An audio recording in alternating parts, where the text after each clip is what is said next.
মাথা কাটার ৫ মিনিট পর বিচ্ছিন্ন সাপের মাথার কামড়ে মৃত্যুর মুখে পড়তে পারেন কেউ। এমন খবর অবিশ্বাস্য মনে হলেও এবার তা বাস্তবে রূপ নিয়েছে। গত মে মাসে চীনের ঝেজিয়াং প্রদেশে নদীর ধারে মাছ ধরতে গিয়ে কেউটি সাপের মুখোমুখি হন ৭২ বছর বয়সী বৃদ্ধ ঝাং। আত্মরক্ষার্থে কাছে থাকা কোদাল দিয়ে এক কোপে সাপের মাথা কেটে শরীর থেকে আলাদা করে দেন তিনি। কিন্তু বিপদ কেটে গেছে ভেবে প্রায় ৫ মিনিট পর কাটা মাথাটি সরাতে গেলে ঘটে বিপত্তি। অলৌকিকভাবে সচল থাকা বিচ্ছিন্ন মাথাটি হঠাৎ ঝাংয়ের হাতের তালুতে সজোরে কামড় দিয়ে বিষ ঢেলে দেয়।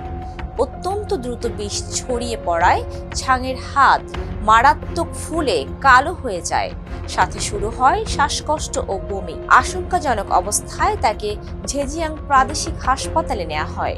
চিকিৎসকদের মতে মাথা বিচ্ছিন্ন হলেও স্নায়বিক প্রতিক্রিয়ার কারণে সাপ অন্তত ১০ মিনিট সচল ও বিষাক্ত থাকতে পারে।